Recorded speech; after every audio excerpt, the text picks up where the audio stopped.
আসসালামু আলাইকুম। বাংলা সংবাদে সবাইকে স্বাগত জানাচ্ছি। আমি চিন্তিয়া হক। শুরুতেই সংবাদ শিরোনাম। নতুন রাজনৈতিক দলের আত্মপ্রকাশ। এদিকে এবার নতুন কৌশলে মাঠে নামছে আওয়ামী লীগ। জানাবো হবিগঞ্জে বিএনপি আওয়ামী লীগ তুমুল সংঘর্ষ, আহত অর্ধশতাধিক। এবং সর্বশেষ জানাবো জনদুর্ভোগ কমাতে আগে স্থানীয় সরকার নির্বাচন দিতে হবে বলছেন বুলবুল। এতক্ষণ শুনছিলেন সংবাদ শিরোনাম, এবারে বিস্তারিত। নতুন রাজনৈতিক দলের আত্মপ্রকাশ। বাংলাদেশ নতুন ধারা জনতার পার্টি নামে নতুন আরেকটি রাজনৈতিক দলের আত্মপ্রকাশ ঘটেছে। এ সময় নতুন দলের আহ্বায়ক মোহাম্মদ আব্দুল আহাদ নূর ঘোষণাপত্র পাঠ করেন। সেই সঙ্গে আত্মপ্রকাশ অনুষ্ঠানের সভাপতি ও বাংলাদেশের নতুন ধারা জনতার পার্টির পৃষ্ঠপোষক এটিএম মমতাজুল করিম ৩৭ সদস্যের কেন্দ্রীয় আহ্বায়ক কমিটি ঘোষণা করেন। এদিকে এবার নতুন কৌশলে মাঠে নামছে আওয়ামী লীগ।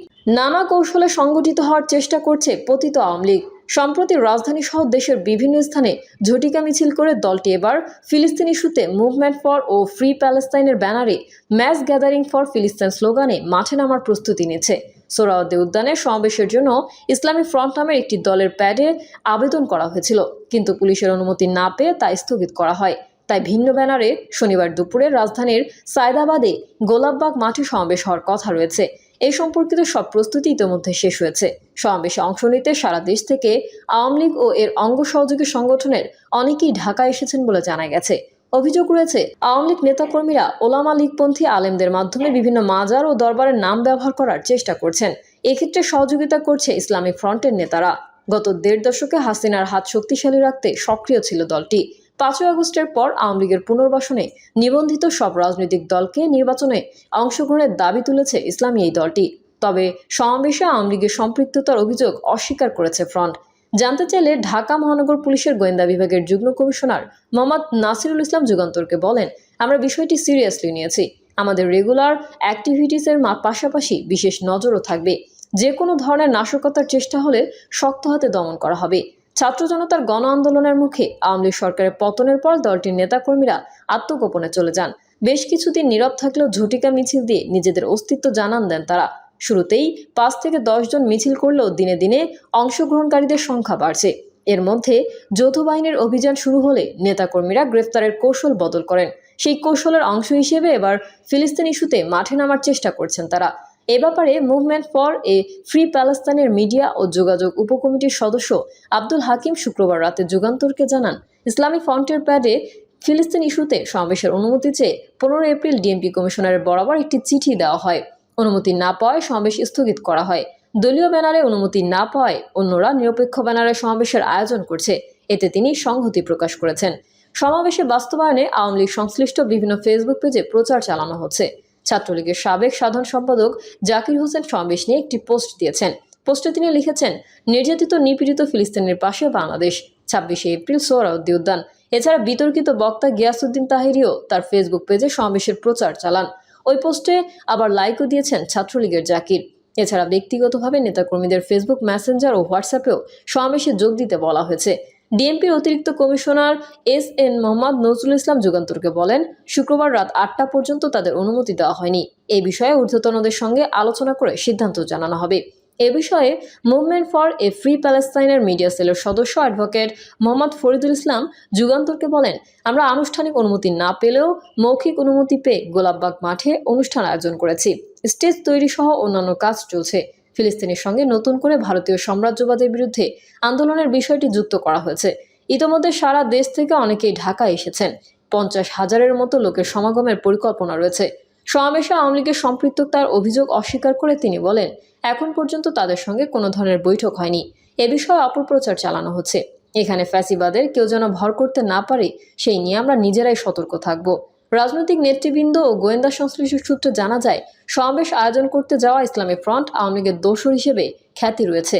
২০২৪ সালে আওয়ামী লীগের পাতানো নির্বাচনে তারা ৩৭টি আসনে চেয়ার প্রতীকে প্রার্থী দিয়েছিলেন।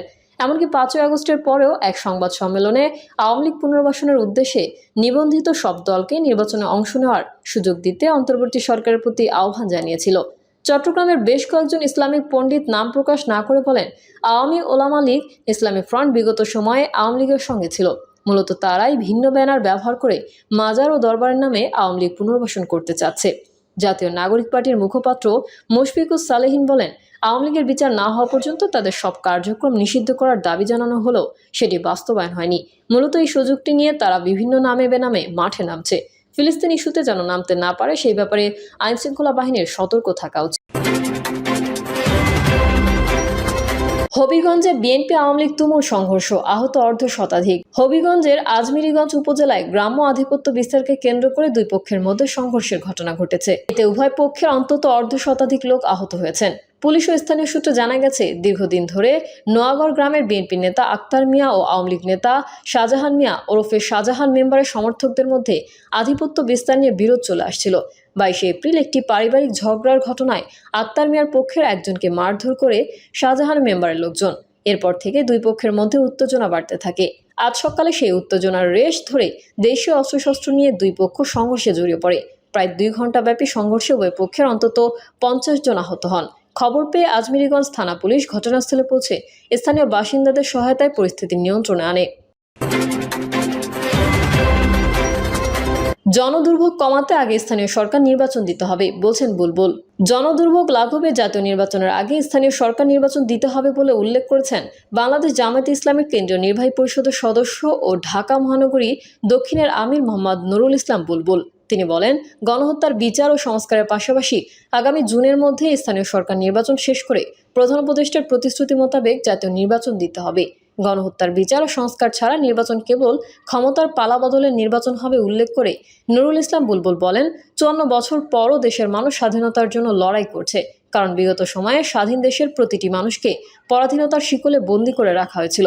মানুষ পরাধীনতার শিকল ভেঙে 5ই আগস্ট দ্বিতীয় স্বাধীনতা অর্জন করেছে। দ্বিতীয় স্বাধীনতার চেতনা ও জনগণের প্রত্যাশিত বাংলাদেশ গড়তে জামায়াতে ইসলামী কাজ করছে। ইসলামের আদর্শিক সৌন্দর্য প্রতিটি মানুষের কাছে পৌঁছাতে কাজ করছে জামায়াতে ইসলামী উল্লেখ করে মোহাম্মদ নুরুল ইসলাম বুলবুল বলেন, জামায়াতে ইসলামী সমাজের প্রতিটি মানুষের কাছে দিনের দাওয়াত দেওয়ার লক্ষ্যে গণসংযোগ অভিযান শুরু করেছে। ইসলামের শিক্ষা, ইসলামী সমাজের সুফল, ইসলামী সমাজে ভিন্ন ধর্মাবলম্বীদের নিরাপত্তা ও স্বাধীনতা সহ ইসলামের সামগ্রিক বিষয় সমাজের প্রতিটি মানুষের সামনে তুলে ধরছে জামায়াতে ইসলামী। জামায়াতে ইসলামী একটি কল্যাণ রাষ্ট্র গঠন করতে চায় মন্তব্য করে তিনি বলেন, যেখানে মানুষে মানুষে কোনো ভেদাভেদ থাকবে না, কোনো বৈষম্য থাকবে না, ধর্ম, বর্ণ, জাতি, গোষ্ঠীর কোনো বিভাজন থাকবে না। রাষ্ট্রের কাছে সব মানুষ নাগরিক হিসেবে সমান অধিকার ও মর্যাদা লাভ করবে। জামায়াত ইসলামীর নেতৃত্বে ইসলামী রাষ্ট্র প্রতিষ্ঠা হলে সব মানুষের মৌলিক অধিকার রাষ্ট্র কর্তৃক নিশ্চিত করা হবে। তাই নতুন বাংলাদেশে ইসলামী সমাজ বিনির্মাণে জামায়াত ইসলামীকে সহযোগিতা করতে তিনি দেশবাসীর প্রতি আহ্বান জানান। প্রিয় দর্শক, এই ছিল এখনকার সর্বশেষ সংবাদ। আপডেট সংবাদ পেতে চ্যানেলটি সাবস্ক্রাইব করে বেল আইকনটি ক্লিক করুন। কমেন্টে আপনার মতামত জানিয়ে আমাদের সাথেই থাকুন। ধন্যবাদ সবাইকে। আল্লাহ হাফেজ।